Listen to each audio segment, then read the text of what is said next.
과학톡 최미영입니다. 빅데이터와 인공지능 발전으로 과학기술 연구에서도 연구 데이터를 공동으로 활용하고 협력하는 융합이 중요한 키워드로 떠오르고 있습니다. 이 분야에서는 쓸모없게 된 연구 데이터지만 다른 분야에서는 좋은 성과물을 내는 데이터로 활용하는 통찰력을 빅데이터가 찾아준다고 하는데요. 오늘 과학톡은 연구 데이터를 발굴, 가공해서 4차 산업혁명 시대에 새로운 융합을 만들어내는 빅데이터 과학에 대해서 알아보겠습니다.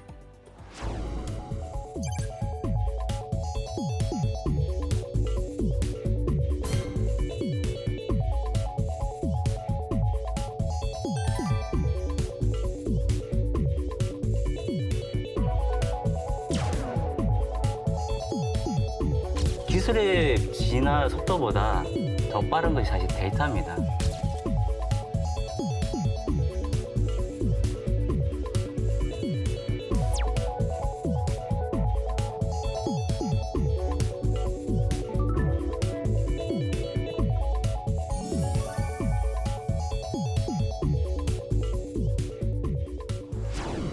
최근에는 인공지능과 빅데이터가 우리 실생활과 접목이 되면서 사실 공상, 과학, 영화에서나 볼 수 있었던 일들이 실제 일어나기 시작했습니다. 이런 발전의 중심에는 데이터의 힘이 있었다고 해도 과언이 아닐 것 같은데요. 맞나요, 박사님? 예, 결론적으로 말씀드리면 데이터가 힘이 있다고 생각합니다. 예, 빅데이터가 과거에는 화두로도 등장했지만 이제는 4차 산업혁명과 도래에 더불어서 빅데이터가 어떤 발전과 또 성장의 어떤 핵심 엔진으로 자리 잡고 있습니다. 특히 인류가 원유를 발견하고 이후에 중화학공업이라든지 석유산업이라든지 자동차라든지 많은 영향을 끼친 것처럼 데이터가 21세기에서는 원유가 됩니다. 아시다시피 에어비앤비라든지 구글이라든지 데이터를 통해서 많은 산업이 발전이 돼 있고 실제로 데이터의 어떤 그 지식의 수준에 따라서 미래 직업까지도 바뀐다는 미래 보고서가 있습니다. 그만큼 이제 많은 그 국가들이 데이터를 향한 어떤 관심과 또 중요성을 인식하기 시작했습니다. 혹시 박사님들께서는 실제 연구를 하시면서 데이터가 이렇게 중요하구나를 느껴보신 적이 있으신가요? 차 박사님 어떠신가요? 데이터를 잘 정리하는 게 사실은 과학이에요. 우리가 무슨 실험을 할 때도 이렇게 그 조건을 바꿔가면서 이렇게 실험을 해서 나오는 자료를 얻는 거, 그다음에 자료를 정리하는 거, 이 자체가 사실은 과학, 엔지니어링이라고 우리가 이제 볼 수가 있거든요. 그 2차 세계대전 때 가장 유명한 미사일이 있었어요. V2라고. V2를 개발할 때 설계도를 6만 5천 번을 수정했다는 이야기가 있습니다. 과학자들이. 그러니까 그 당시에는 참 힘들었을 것 같아요. 6만 5천 번의 그 설계도를 그려야 되니까 엄청나게 많은 이런 자료들이 쌓여서 이런 큰 일들을 할 수가 있지 않았나 싶은 생각이 듭니다. 이제 사실 데이터 과학이 관계가 안 된 부분이 없다고 생각이 드는데요. 우리나라의 그 농촌진흥청 군림농 과학원 같은 데서는 한 3천여 가지 우리가 일상적으로 먹고 있는 그 식품의 어떤 성분이라든가 기능성을 분석을 하고 또 각 기관에서 나온 데이터들을 같이 모아서 총체적으로 우리나라의 그 표준 식품 성분표를 만듭니다. 그 자료들을 가지고 결국은 이제 가공을 해서 정보화해서 뿌려주면은 이제 그게 지금 우리 알고 있는 공공 데이터 포털이라든가 뭐 농식품 종합 정보 시스템 이런 데 이제 올라가 있으면 누구나 필요한 분을 검색을 하고 데이터를 볼 수 있게 돼 있는데 이제 그게 활용되는 게 되게 중요한 것 같아요. 데이터를 구축하고 또 연계하고 또 뿌려주고 활용하게 하는 거는 어떻게 보면 우리 경제 발전은 물론이거니와 과학 발전에서도 굉장히 중요한 부분이 아닌가라는 생각을 하고 있습니다.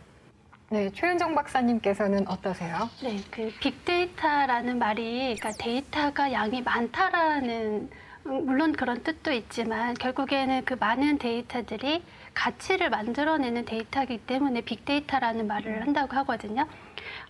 사실 몇 년 전에 그 구글씨는 모든 것을 알고 있다라는 책 제목이 있었어요.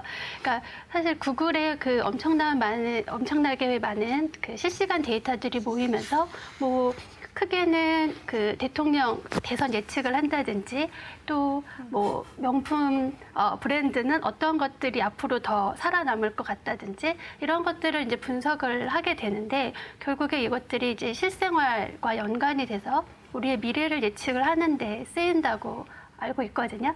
사실 과학자로서의 데이터도 궁금하긴 하지만 이렇게 실생활에서 연결되는 빅데이터 그게 더 궁금합니다. 네. 네, 지금 박사님들께서 과학은 물론 실생활에서도 데이터는 굉장히 중요하다라고 이야기를 해주셨는데 과거에는 이 데이터를 어떻게 수집했고 또 어디까지 활용을 했었나요? 예, 지금 우리가 일반적으로 이제 데이터라고 하면은 이제 디지털 환경에서 나오는 데이터를 많이 생각하고 있지 않습니까? 근데 이제 아주 고대로 가보면은 그 알렉산드리아 그 도서관이 있지 않습니까? 사실은 그 도서관이 있을 때부터 그런 것들은 데이터였다. 다만 이제 우리가 지금 현재 디지털 환경에 살고 있으니까 거기서 생산된 데이터들이 대부분이 다 디지털화된 데이터를 관점에서 바라보고 있기 때문에 그 데이터를 이제 가지고 하는데 과거의 연구자들도 대개 보면은 현장을 통해서 관측합니다. 예를 들자면 이제 그 우리가 천동설에서 지동설로 바뀐 이유가 코페르니쿠스가 망원경으로 관측하게 된 상황이죠. 또 그런 그 관측된 기록들을 노트로 작성하고 거기에 대한 이제 이론을 증명한 것처럼 지금은 모든 것이 컴퓨터와 데이터의 또 시뮬레이션 통해서 그런 이제 논리라든지 이론을 증명하는 현상으로 지금 바뀌고 있는 상황입니다. 그러면 이 컴퓨터를 저희가 한번 이야기를 해보면요. 이 컴퓨터가 원래는 계산기였다고 하잖아요. 이 계산기가 어떻게 슈퍼컴퓨터가 됐고 또 이 빅데이터라는 개념은 어떻게 등장을 하게 된 건지가 좀 궁금합니다. 네. 일반인 사람보다 능력이 뛰어난 사람을 일반적으로 슈퍼맨이라고 하지 않습니까? 그래서 일반 컴퓨터보다 능력이 뛰어난데 그 어떤 능력이냐면 연산 능력이 아주 뛰어난 것을 슈퍼컴퓨터, 또 쉽게 말하면 그냥 HPC, 하이 퍼포먼스 컴퓨터 이렇게 얘기를 합니다. 근데 이 슈퍼컴퓨터는 미국에서 그 세이무어 크레이가 처음으로 이제 그 슈퍼컴퓨터를 만들었습니다. 그래서 우리가 예전부터 알고 있던 크레이 컴퓨터, 이게 슈퍼컴퓨터의 시초이기도 합니다. 그래서 일반적으로 가지고 있는 성능보다 아주 월등히 뛰어난 그 컴퓨터를 슈퍼컴퓨터라 칭하고요. 두 번째로는 그 빅데이터라는 개념은 뭐 여러 가지 뭐 얘기들 많습니다. 뭐 그 어떤 애널리스트가 뭐 어떤 데이터에 대한 그 나타나는 현상에 대해서 3V, 즉 다시 말해서 데이터 볼륨이 커서 볼륨, 그다음에 이제 데이터 생산되는 속도가 빨라서 뭐 벨로시티, 그리고 데이터가 생산되는 그 다양성 때문에 버라이티라고 해서 3V 모델로 이제 그 정의를 하고 있는데 이 정의 이후부터는 뭐 거기다가 또 밸류라든지 다양한 그 가치를 또 부여해서 어떤 빅데이터 현상을 얘기하고 있습니다만 아까 최 박사님 말씀하신 것처럼 우리가 현상에서 다룰 수 없는 그런 큰 데이터가 있는데 현존한 기술로는 그것을 저장하거나 분석하거나 활용할 수 없을 때 빅데이터로 총칭합니다. 예. 그럼 이 4차 산업혁명 시대가 이제 도래했는데요. 저희가 연구 데이터에 대한 이야기를 했을 때 이 연구 데이터의 가치는 어떻게 달라지고 있을까요? 이 연구 데이터 가치라고 하면은 4차 산업혁명하고는 바로 직결시키기가 참 어렵다고 생각이 듭니다. 왜냐하면 이제 연구 데이터는 이제 기초 학문과 원천 기술을 이제 개발하는 과정에서 데이터가 나오는데 이것이 이제 산업화되기까지는 되게 어렵지만 그럼에도 불구하고 연구 데이터 중에서는 산업계에 바로 쓸 수 있는 데이터들이 있습니다. 예를 들자면 이제 오바마 정부 때 세웠던 정밀 의료 계획 같은 경우는 코호트 데이터라든지 유전자 정보를 대량으로 구축해서 그것을 연구자나 산업계에 그걸 배포하는 게 있습니다. 그런 것들은 결국은 특정한 산업을 잘 발전시키기 위해서는 원천 인프라를 국가가 만들어서 제공하는데 그게 기본적인 것이 데이터입니다. 자료를 만들어서 다른 사람들이 활용하는 것도 중요하지만 이 분야에 따라서는 이게 또 보안이 엄격합니다. 북한 같은 경우에 미사일 개발하는데 필요한 여러 가지 자료들 그거 공개 못합니다. 하고 싶어도. 어떤 그런 보안 문제 때문에 그 연구 자료를 다른 사람들이 못 쓰게 하는 것도 많고 또 이 기업에서도 마찬가지일 거라고 생각이 돼요. 뭐 이 콜라의 그 주성분 같은 경우는 그 회사에서 공개를 안 하는 것처럼 이 회사의 어떤 영업 보안이라든지 영업 기밀이 될 수도 있기 때문에 이 자료라고 해서 다 이렇게 공개가 되는 거는 아닐 것 같아요. 예, 맞습니다. 지금 말씀하신 대로 자료 공개는 그 선진국도 공개를 원칙으로 하지만 그 데이터 자체가 어떤 그 군사 보안이라든지 국가 보안이라든지 이 데이터가 어떤 산업화해서 산업 비밀을 보장할 경우는 공개를 하지 않습니다. 다만 그 원칙에서 벗어나는 예외 경우에서는 공유하고 활용할 수 있도록 공개를 원칙으로 하고 있습니다.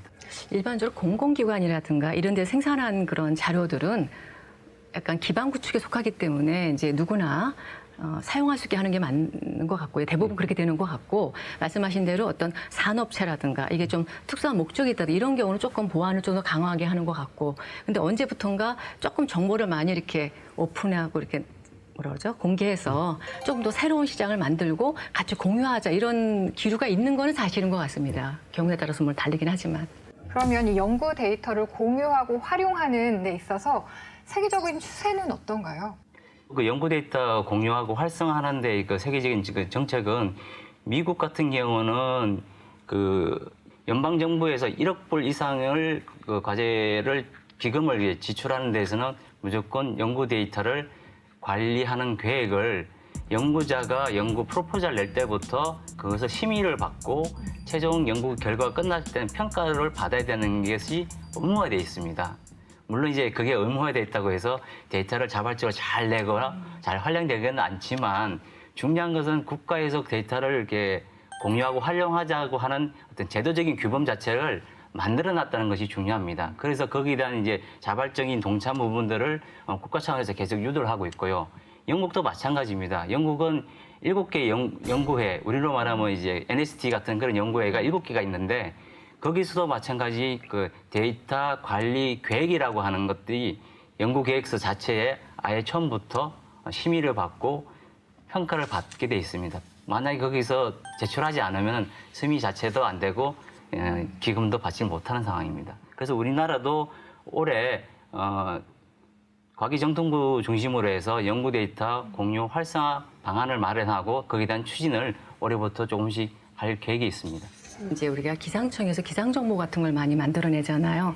그런데 그 기상정보를 활용을 해서 또 농업 분야는 조금 더 달라요. 거기 플러스해서 예를 들자면 일조량은 어떤지 또 뭐 토양의 온도나 토양의 또 수분은 어떤지 이런 걸 또 플러스시켜서 이제 또 다른 데이터를 만들어서 그걸 농업인한테 뿌려준다든가 그런 것들을 활용해서 또 새로운 서비스를 만든다고 하는데 그런 것도 어떻게 보면 연구 데이터를 서로 활용하고 공유하는 하나로 볼 수 있을까요? 네, 맞습니다. 어차피 새로운 문제를 해결하기 위해서는 한 분야의 데이터 갖고는 절대 되지는 않습니다. 왜냐하면 이제 문제 자체가 굉장히 난제이기도 하고 연구 자체가 다학제적인 성격을 띠기 때문에 거기에 나온 데이터들이 서로가 연계가 되고 융합이 돼야지만이 그런 문제를 해결하고 난제를 해결할 수 있고 또 새로운 이제 연구 주제를 통해서 새로운 과학적인 발견과 가치가 발견이 되기 때문에 그만큼 각자가 가지고 있는 그 분야에서 가지고 있는 데이터를 서로 연계하고 공유하는 것이 굉장히 중요한 부분이라 생각이 듭니다. 그렇다면 그 각 분야에서 가지고 있는 연구 데이터를 어떻게 하면 공유하고 또 활용할 수가 있을까요?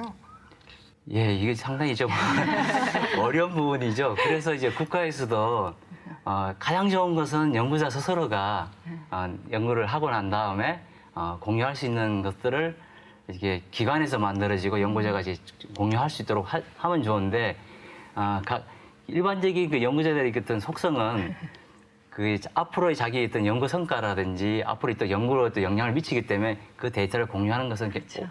되게 어려워합니다. 또 힘들어하고. 근데 이게 우리나라뿐만 아니라 전 세계 과학자들이 다 동일한 그 현상인데 중요한 거는 이제 인식이 해외 선진국 같은 경우는 국가의 그 국민의 예산으로 들인 그 연구 성과물들은 다 공개를 하고 공유해야 된다는 게 철학인데 그 실제로 또 영국의 그 왕립학회 학회 같은 경우는 실제로 그 연구자의 어떤 가이드라인 같은 것을 제시하면서 연구자들은 기본적인 의무 사항은 국가로부터 받은 예산은 통해서 어떤 성과물들은 공개하자는 거 선언을 했습니다. 그런 것처럼 우리나라도 그런 식으로 인식이 점차 바뀌어야지만이 달라질 수 있을 것 같고요. 아무리 법과 제도는 최소한의 규범이자 제도인 것이지 그것을 사회 전체의 어떤 인식이나 제도나 또 상황을 바꿀 수 있는 것 같지는 않습니다.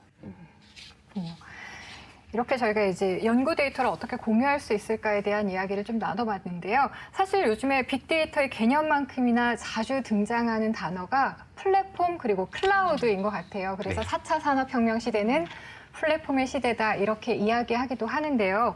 플랫폼과 클라우드에 대해서 사례를 들어서 설명을 해주실 수 있을까요? 예. 그 플랫폼은 사실은 아주 다양한 관점에서 그 용어가 나옵니다. 기차역 가시면 그 자체가 플랫폼이죠. 예. 그리고 또 IT 자체도 보면 IT 분야에서도 플랫폼이라는 용어 쓰고요. 근데 비즈니스 영역에서도 비즈니스 플랫폼이라는 용어도 있습니다. 다양한 관점을 쓰는데 결국은 그 4차 산업혁명 쪽에서 바라보는 그 플랫폼은 사실은 이제 비즈니스 플랫폼을 의미하는 것 같습니다. 왜냐하면 그 플랫폼을 통해서 다양한 서비스와 다양한 서비스를 또 연계돼서 새로운 서비스를 만들어지고 가치가 창출되기 때문에 그래서 지금 뭐 최근에는 어떤 그런 책도 있죠. 4차 산업혁명에는 그 비즈니스 플랫폼을 통하지 않으면 성공할 수 없다라고 하는 그런 이제 내용이 있듯이 예를 들자면 뭐 우버라든지 사실은 에어비앤비도 다 마찬가지입니다. 그런 걸 통해서 또 알렉사, 인공지능, 비서 같은 것들 결국은 그런 것들이 다 플랫폼을 통해서 새로운 서비스가 만들어지고 새로운 서비스에 연계되는 것들이 말한 거고요. 그리고 클라우드 컴퓨팅 같은 경우는 미국의 컴퓨터 학자 존 메카시가 이런 말을 했습니다. 향후에 그 컴퓨터 환경은 공공시설을 쓰는 것과 같다고 얘기했습니다. 그런 개념이 이제 클라우드 개념으로 제시가 됐고요. 사실상 이 클라우드 서비스는 여러 가지 서비스의 형태가 있습니다. 그렇다면 각 과학 분야에서 얻어지는 이 연구 데이터가 공유되고 활용이 되어진다면 각각의 분야에서 얻어지는 시너지는 어떤 게 있을까요? 개별적으로 연구 데이터를 이제 만들고 할 때 누군가 내가 그 데이터를 공유하고 활용한다면 그 과정이 사라질 것 같아요. 왜냐하면 이제 연구자들이 가장 어려워하는 부분 중에 뭐냐면 특정한 주제를 선택하고 나서 데이터를 수집하고 처리하고 실제 분석 전까지가 모든 과학 전체 시간의 대부분을 다 소요합니다. 그게 어느 정도 확정이 되면은 모델을 통해서 분석하는 거는 그렇게 어렵진 않거든요. 근데 이제 내가 맞는 데이터를 찾는 것 정말 어렵습니다. 근데 공유 활용하면은 그런 그 시간적인 부분들 연구에 했던 그런 그 효율성 부분이 높아질 것 같고요. 두 번째로는 그런 이제 데이터를 가지고서 또 모델을 돌려보니까 과거에 한 연구가 정말 그렇게 돌아가는지 참조할 수도 있습니다. 좀 재현성 부분인데 또는 이제 연구 윤리성 부분, 투명성 차원에서 얘기가 나오고 있는데요. 실제로 또 이런 얘기도 있습니다. 세계 유망 암 연구 약 53개 중에 재현이 안 되는 게 47개라고 하는 보고가 있습니다. 그만큼 연구 결과가 또는 데이터가 공유돼야지 그런 이제 연구에 대한 투명성도 확보가 되고요. 마지막으로는 이제 경제적 이득 부분이 있습니다. 유럽 생물정보학 연구소 같은 경우는 그 연구 데이터 공유 활용을 통해서 연간 약 1조 파운드로 추정하고 있습니다. 그만큼 경제적 가치도 있고요. 무엇보다도 다학제적인 부분에서도 또 개별 연구 부분에서도 그런 데이터를 공유하고 활용하면은 모든 연구자들이 활용할 때 새로운 또 과학적 발견도 가능하기 때문에 굉장히 의미 있고 유용하다고 생각이 듭니다. 네, 지금 박사님께서 연구 데이터가 공유되고 활용되면 이런 점이 좋다라고 이제 장점에 대해서 이야기를 해주셨는데 혹시 부작용도 있을까요? 그 데이터가 어디에 있는 거예요 도대체? 네. 예? 구글에 들어가서 어떤 거를 검색을 했다. 그러면 쫙 나오잖아요. 우리가 어떤 데이터를, 자료를 예를 들어서 그 저장 장치에다가 담아가지고 다른 데다 뒀다. 그거 볼 수 없어요. 말씀하신 대로 구글이 모든 데이터를 다 갖고 있는 것은 아니고요. 지금 말씀하신 것 중에서는 일부 데이터, 뭐 특허라든지 뭐 연구 보고서라든지 학술 논문 같은 구글에 많이 이제 검색되고 하지만 중요한 것은 실제 개별 연구자들이 생산한 데이터라든지 뭐 천문연구원에서 만들어진 그 천문 데이터라든지 이런 것들은 구글에서 서비스를 할 수는 없거든요. 워낙 너무 방대하고 하기도 하고 실제로 그런 이제 미션을 가지고 있는 데이터 센터들이 있기 때문에 그것들을 서비스해야 되는데 문제는 박사님께서 말씀하신 것처럼 어느 데이터가 대체 어디 있는지를 이제 모른다는 것이죠. 알고 싶어도 이제 보통은 자기가 알고 있는 데이터 센터 내에서만 움직이고 다른 분야의 데이터를 알고 싶어도 잘 모르니까 이것들을 정말로 알려고 하면은 서로가 오픈이 되고 서로가 그런 것들을 알려줘야지만이 가능하기 때문에 그런 체제를 만드는 것이 더 중요하다고 생각이 듭니다.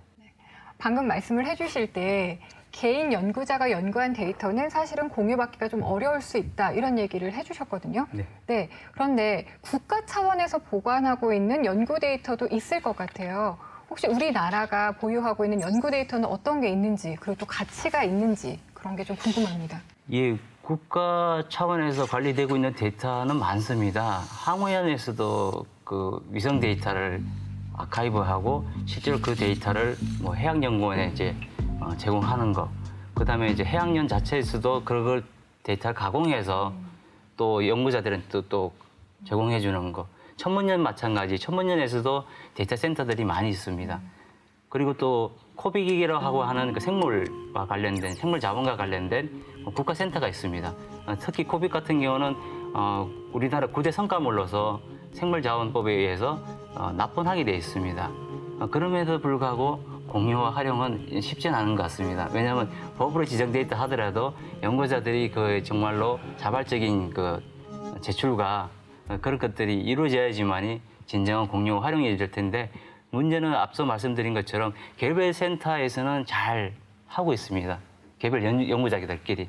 그 박사님께서 말씀하신 것처럼 다양한 분야들의 사람들이 또는 이제 다양한 분야를 갖다가 쓰고 싶을 때 대체 이 데이터는 어디 있을까? 예. 그래서 그것들을 다 데이터 전체를 통합한다는 것이 아니라 그 소재지나 메타를 통해서 검색해서 어디인지를 알려주는 것도 굉장히 의미 있기 때문에 그런 이제 연구 데이터 플랫폼을 만드는 것도 굉장히 중요하다고 봅니다. 그럼 그런 연구 데이터 플랫폼을 지금 추진을 하고 계신가요?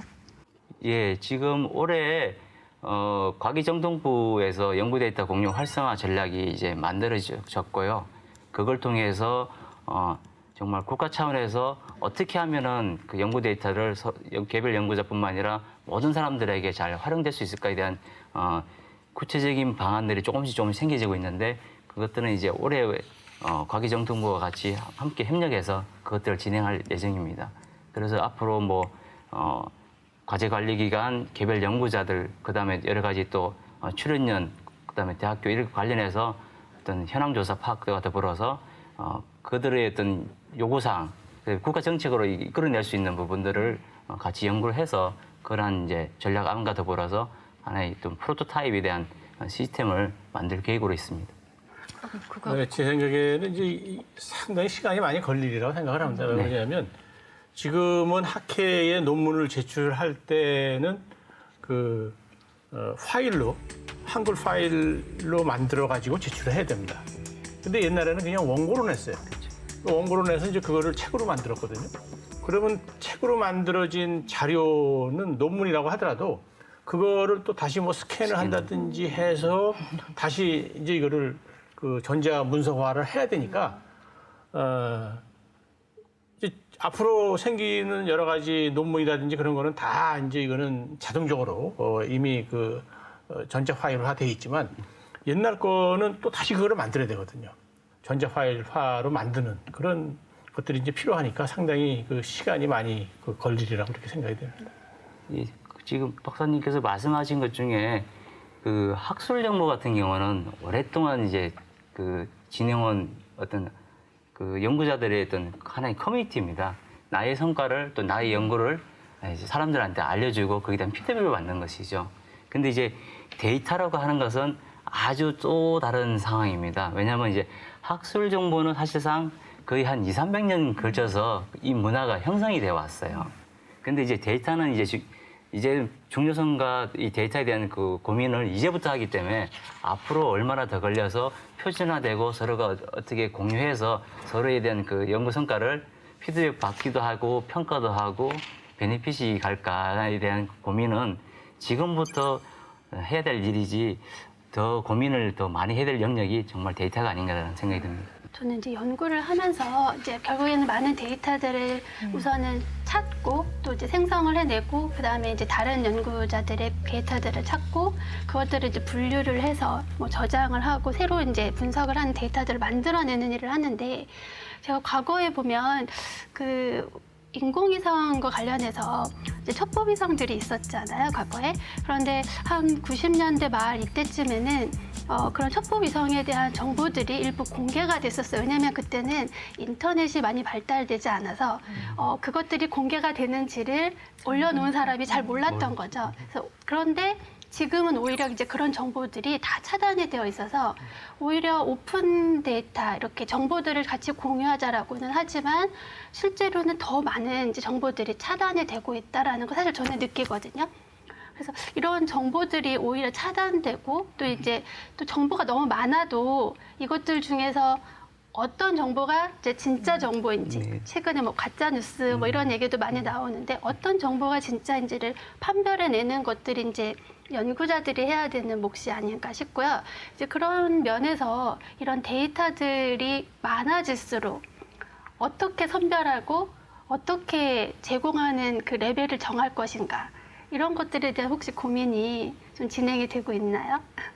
예, 사실 그 고민까지는 아직까지는 어렵고요. 왜냐하면 지금은 어떻게든 연구 데이터 자체를 국가 차원에서 공유하자는 그 함의 자체를 논의가 시작되는 것이고요. 말씀하신 대로 실제로 공유가 잘 됐을 때 이게 진짜 데이터고 옳은 데이터고 품질이 어떻다는 것은 실제로 가장 좋은 것은 연구자 스스로의 어떤 그 연구 윤리에서 자발적으로 하는 게 가장 좋고요.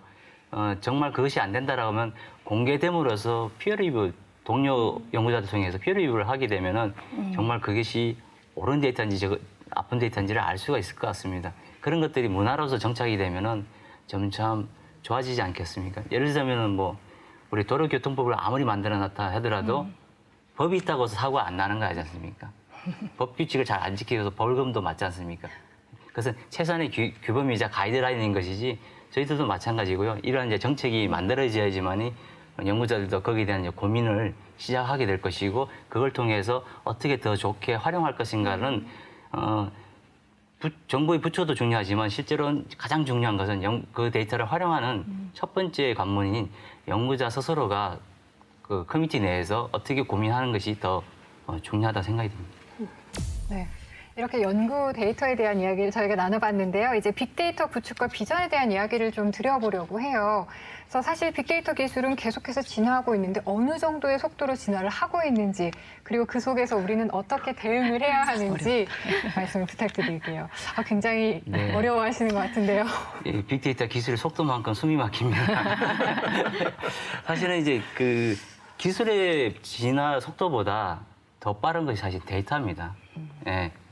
데이터는 그 데이터가 생산되는 환경 자체가 점점 첨단이 되고 더 발전이 되기 때문에 그 데이터를 생산되는 양도 그렇지 않습니까? 너무 많아지거든요. 더 품질 좋은 것들이 생산되고.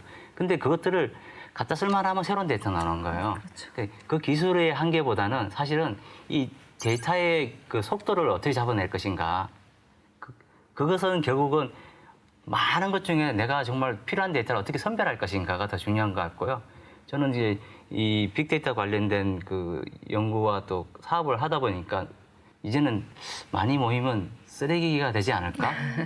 잘 골라내는 것이 중요한 거지 이제는 모으고 수집하고 관리하는 것이 중요한 것이 아니다. 정말 필요한 것들을 모아주고 활용하게끔 해주는 것이 더 중요하다라고 생각합니다. 사실 기술의 속도는 어떤 새로운 환경을 만들어가는 속도이지 전체의 어떤 모든 것을 대변한다고 생각하지 않고요. 일단 데이터를 어떻게 잘 정말 활용할 것인가에 대한 초점을 더 맞춰야 되지 않을까 생각이 듭니다. 이게 국내에서도 그렇긴 하지만 이게 아무래도 이제 국제적으로 같이 이렇게 하는 것들도 많잖아요. 네, 있습니다. 예.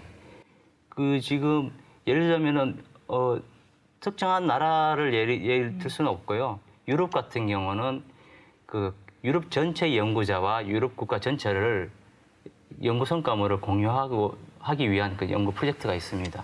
예를 들면 그 이유닷이라든지 뭐 그런 이제 서로가 가지고 있는 데이터 센터끼리 묶어서 또 공유한다든지 이런 활동들을 하고요. 아까 말씀하신 것처럼 오픈 사이언스가 사실은 가장 큰 개념에서 시작이 됐고요. 개별 부분들에서는 서로가 또 활용하고 또 그것들이 한 나라만 참여하는 것이 아니고요. 한 연구자만 참여하는 것이 아니고 많은 연구자와 많은 국가들이 참여해서 그것들을 그러한 생산된 데이터들을 공유하고 활용하는 움직임들이 계속 일어나고 있습니다. 네, 말씀해 주신 것처럼 사실은 국가 차원에서 이런 데이터를 잘 관리해야 될 것 같은데요. 그러기 위해서는 인재들도 굉장히 많이 필요할 것 같아요.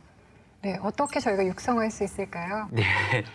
인재 부분도 사실상 이제 그 우리나라 이제 빅데이터 인재 양성 학과가 있어요. 대학교 내에서 이제 빅데이터 전문 뭐 대학원도 있고요. 학과가 이제 많이 생겨나기 하는데 다만 좀 아쉬운 것은 그 양성된 인재가 일해야 할 곳이 있어야 되지 않겠습니까?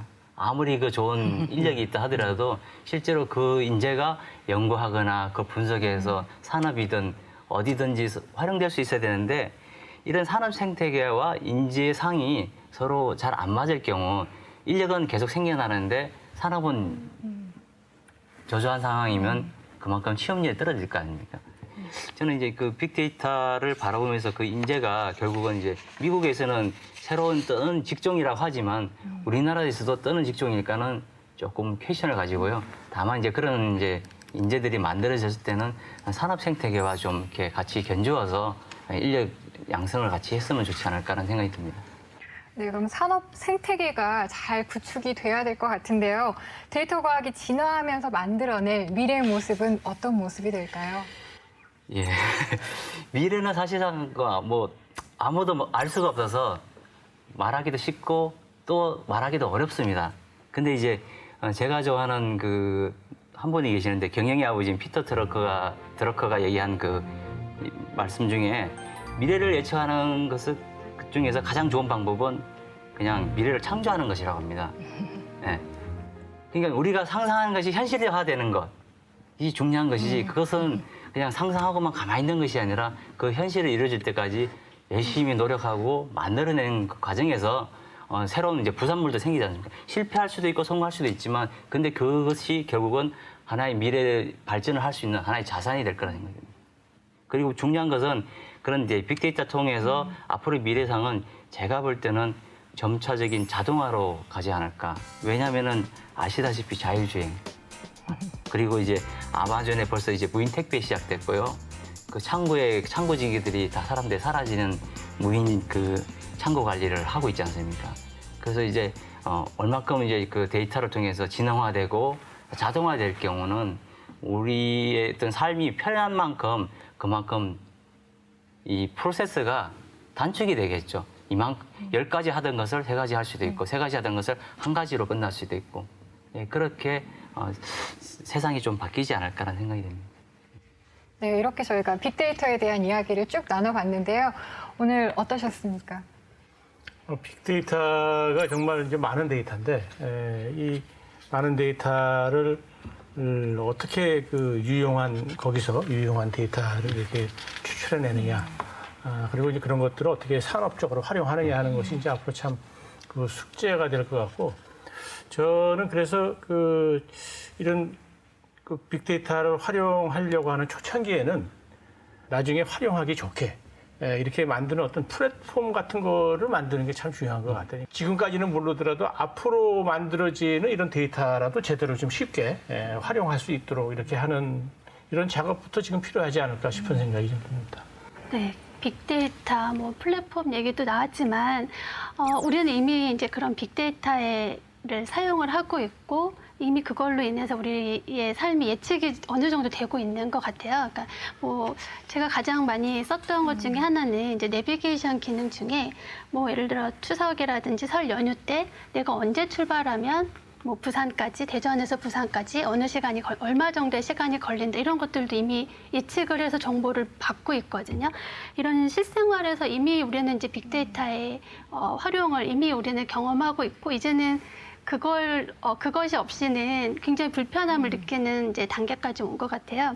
그런데 이제 저는 연구자뿐만 아니라 이제 일반인들도 이 빅데이터의 함정에는 빠지지 말자. 왜냐하면 너무 많은 데이터 속에서 우리가 이제 잘 선별할 수 있는 능력을 좀 각자 길러야 되지 않을까. 미래를 위해서는 우리가 해야 될 거는 이제 결국 그거 선별하는 능력을 기르는 것이 아닐까라는 생각이 들었습니다. 그래서 말씀하신 대로 어차피 이 빅데이터를 통해서 데이터 과학의 발전은 아마 우리가 생각하는 것 이상으로 이제 우리가 지금 여기서 논하는 거 이상으로 아마 더 빠른 속도로 진전되지 않을까 하는 생각을 좀 해봅니다. 근데 여러 박사님들 말씀하시는 것처럼 근데 이 과정에서 정말 이 모든 그 데이터 과학의 발전이 정말 우리 인류의 어떤 행복이라든가 평안을 담보할 수 있는 방향으로 가야 되지 않을까. 이게 오히려 거꾸로 우리 인류를 제약하는 또 다른 족쇄가 되면 안 되지 않을까 하는 그런 우려가 조금 이제 우리 섞인 얘기를 하면서 어쨌든 이걸 잘 활용할 수 있는 방안을 만들어야 되겠다. 그래서 공공 분야에서는 기본 자료라든가 데이터를 생산하고 제공하고 공유하고 하는 쪽으로 물론 이제 국가 기밀이나 이런 건 제외하고요. 그리고 민간 분야 쪽에서는 이걸 잘 활용해서 서비스를 개발하고 또 새로 시장을 창출하는 그렇게 해서 전체적으로 국가적으로나 개인적으로 도움이 되는 쪽으로 가야 되지 않을까 하는 생각을 해보게 됩니다. 네, 감사합니다. 오늘 네 분 말씀 감사드립니다. 네, 고맙습니다. 네, 과학과 국민이 소통하는 시간 과학톡이었습니다. 시청해주신 여러분 고맙습니다. 네, 고생하셨습니다. 말씀을 너무 잘하셔가지고. 네, 그런데 박사님 좀 궁금한 게요. 저는 사실 아침마다 옷 입을 때 굉장히 고민이 많이 되거든요. 이런 결정 장애를 사실 빅데이터가 해결해주면 너무 좋을 것 같은데 가능할까요? 나올 것 같은데 그것도. 오히려 많은 정보 속에서 고르기 힘드실 수 있어요. 그런 서비스를 안 만들죠. 만들면 돈이 돼야 되는데 이게 뭐냐면 혹시 모르 또 AI 같은 데다 집어넣어가지고 네. 우리 최명 아나운서의 키, 뭐 사이즈 네. 이런 거 다 넣어가지고 올 날씨가 어떻고 그러니까 이걸 해라 그렇게 해서 뭐 오늘은 이런 옷과 이런 신발을 신으세요. 거기에 물론 소프트웨어가 들어 돈을 내셔야 되겠지만 돈을 내야 되는군요.